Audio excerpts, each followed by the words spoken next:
Let's jump right into the bots. That's right, the Terminators have arrived. Nigerian bot armies have invaded author inboxes and Discord servers. So Victoria Strauss on Writer Beware did a deep dive on the latest twists in Nigerian marketing scams. And these things are evolving faster than authors are even aware that they're AI scams. All right, they're just getting better. So it started out with the email going out, and all of you have gotten it, I'm sure. If you have a book on Amazon, you've gotten this email to where, hey, the Boozy Book Reader Club loves your book, and man, it was glory. I got some incredible emails that if these were real people, I'd have been like, man, you really liked my book. But because they liked it so much, and because I'm former Intel, nope, I don't trust you. Yep, I got an in-depth look at Einherjar, and they're like, "What we want to introduce you to our book community and get you involved in our book community. And in that book community, there's a Discord community. Join our Discord." And we're used to Nigerian bot scammers not having websites, much less Discords. And that's been the way to check, right? You look to see if they have a professional website. If they don't have a website, they're obviously not a real bot, but that isn't working like it used to. Because you can now go into a Discord community, and it's a community because now there are bots in there having conversations about your book. Because all they have to do, as soon as you go into the Discord, as soon as your handle arrives in the Discord, it's going to trigger a code string, which is going to initiate a bunch of bots talking to each other about your book. Oh, I loved this book.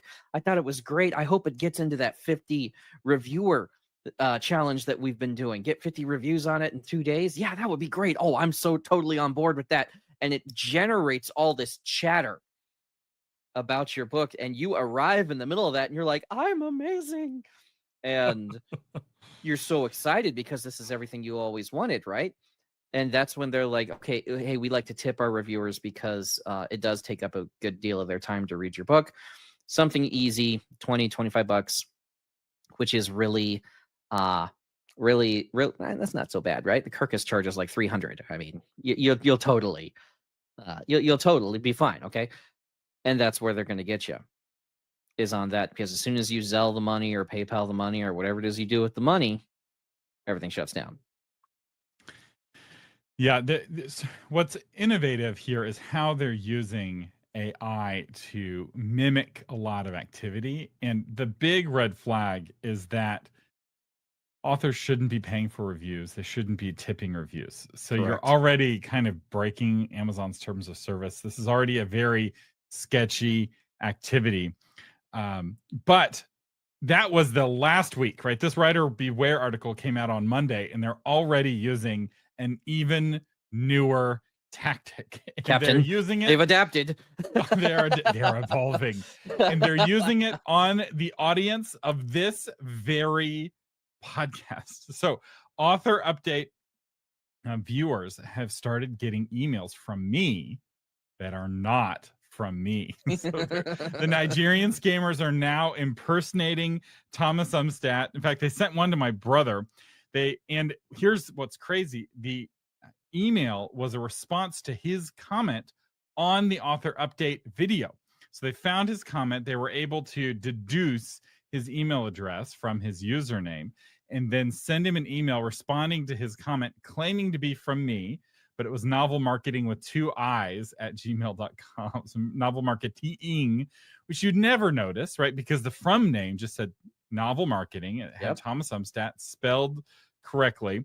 It did say warm regards, which I would never say. Anybody who's ever gotten an email from me knows how I end my emails, which I'm not going to say for the bots, but you might be able to figure it out. I can't figure it out, man. What is it? It's a mystery wrapped in an enigma.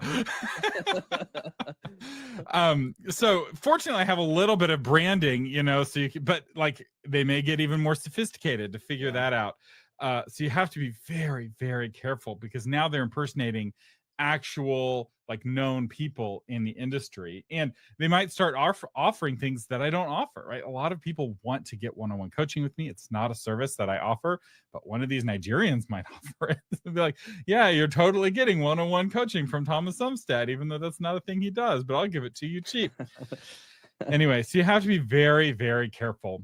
And one of the best ways to keep yourself safe from these kinds of scams is that if you're ever suspicious, share it on authormedia.social. This is becoming one of the most common kinds of posts on authormedia.social, are authors sharing emails that they got with each other and just asking the question, is this legit? Because I was talking with one author on Monday, and her inbox was full of these scam emails, but in the midst of all of them was a legit invite to be a speaker at a legit event where they were going to pay her money. And so she was like, just spam. And if she went too quick, she would have missed this like really good opportunity that was exactly what she wanted for her business. So not everybody reaching out to you is a scammer, although in general, if they're trying to get money out of you, they're more likely to be a scammer. And if they're trying to give you money, they're more likely to be real. But that is not a universal It's not. technique, because some of the scammers will give you a little bit of money to try to get more money Correct. later. Yeah. You really got a way to just know the branding of the person that you're talking to. Thomas has a lot of tells, I guess you would call them, that you can tell it's him, right? Try to resist my NPC programming. I was talking about this with Thomas a little bit beforehand. This is very much like Terminator. All right. In Terminator 2 specifically, the Terminator calls John's adopted parents, or the ones who are taking care of him. And this is a meme template at this point, okay? And it's just, he's just like, how's Wolfie? What's the name of your dog? Spot. Okay. Where's Wolfie? Wolfie's fine, dear. Your foster parents are dead. So know who the person is that it would be sending you emails and stuff. If I'm being nice to you, like really nice to you, and I'm complimenting you a lot in an email, it's not. So here's the question I want everyone to answer in the chat. Who do you think would be easier to impersonate as a scammer? Is Thomas Umstead easier to impersonate, or is Jonathan Sugar easier to impersonate? We'll get a vote in the chat. Who do you think? Who do you think the scammer should be impersonating, or who would be easier to impersonate? I know who I think would be easier to impersonate. You just need to mention being a Marine in every sentence, and people will totally believe that it's Jonathan. I'm sorry. I've heard like even other veterans try to pretend to be Marines. It just doesn't work. It just doesn't work. The bots. Yeah, if they say I'm a former Marine, that's a big red flag. Here's the thing: ChatGPT won't say most of the things that I say. Okay, there are guardrails.